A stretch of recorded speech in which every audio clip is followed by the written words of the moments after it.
Numerical solving skill एक important होती है और बच्चों को न्यूमेरिकल में प्रॉब्लम भी आती है क्योंकि वो राइट तरीके से डील नहीं करते। एक सबसे छोटा सा एग्जांपल, क्वेश्चन पढ़ा, अब क्वेश्चन पढ़ा, क्वेश्चन इजी है तो बट वी थॉट यार ये तो इजी है, टाइम वेस्ट क्यों करना, तो फिर आप धीरे से अपनी नोटबुक को आगे करते हो और सोल्यूशन देखते हो, हाँ यही तो मैं सोच रहा था, टाइम बच गया मेरा, अगला क्वेश्चन में आए। अब अगला क्वेश्चन लेट्स से कि ऊपर वाले जैसा ही है तो आप बोलोगे सेम ही तो है, छोड़ देते हैं। थर्ड पे आ गए, थर्ड आपने देखा समझ नहीं आया, फिर आपने सोचा चलो समझ तो नहीं आया बट देखते हैं सॉल्यूशन, आपने नोटबुक धीरे से नीचे की और एक लाइन पढ़ी, देन यू थॉट कि अभी भी नहीं आया, एक और लाइन पढ़ लेते हैं, एक और लाइन पढ़ा, फिर आपने कहा हाँ समझ आ गया, पूरा देख लिया, समझ आ गया। तो इस तरह से आप कर रहे होते हो।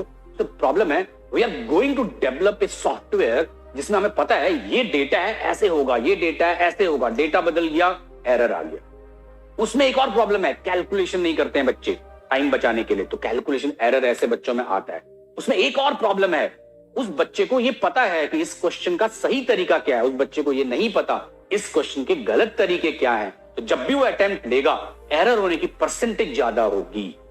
अब एक और तरीका लेते हैं कि जहां आपको एक क्वेश्चन लिखा हुआ है, नीचे आंसर नहीं है, कोई सोल्यूशन नहीं है, आपने क्वेश्चन पढ़ा, आपसे नहीं हुआ, आप सोचने लगे, अब आप सोच रहे हो। देखो दो अलग अलग तरीके थे, एक वो तरीका जहां पे क्वेश्चन और उसके साथ डिटेल सोल्यूशन था।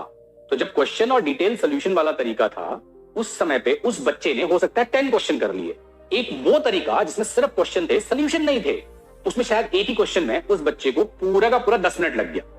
लेकिन दोनों में डिफरेंस क्या है? दोनों में एक डिफरेंस है, जिसने उस क्वेश्चन में ज्यादा टाइम दिया है, सोचा है, उसने 4-5 ऐसे मेथड सोच लिए होंगे जिससे वो क्वेश्चन बन ही नहीं सकता, जिससे उसके एरर्स मिनिमाइज होते हैं। एक दूसरा, उस क्वेश्चन को सॉल्व करते वक्त उसने बहुत सारे कॉन्सेप्ट एनकाउंटर किए होंगे, यार इससे भी नहीं बन रहा, इससे भी नहीं बन रहा, रिवीजन, इससे उसका रिवीजन हुआ। तीसरा, उसने बहुत दिमाग लगाया, यार होगा कैसे, यार कैसे नहीं हो रहा मेरे से, मैंने तो सब चीज पढ़ ली, थ्योरी भी पढ़ ली, अब भी नहीं हो रहा। देन ही रियलाइज कि जो थ्योरी पढ़ी वो सही तरीके से नहीं डेवलप हुई, इसलिए क्वेश्चन नहीं हो रहा, तो वापस से थ्योरी पढ़ना स्टार्ट किया। तो द न्यूमेरिकल के ऊपर एक्सरसाइज लिखा रहता है, जैसे आप जिम में जाते हो बॉडी की एक्सरसाइज के लिए, तो वो न्यूमेरिकल एक ब्रेन की एक्सरसाइज है, जब तक उस पर जोर नहीं पड़ेगा ना उस एक्सरसाइज का कोई मीनिंग नहीं है।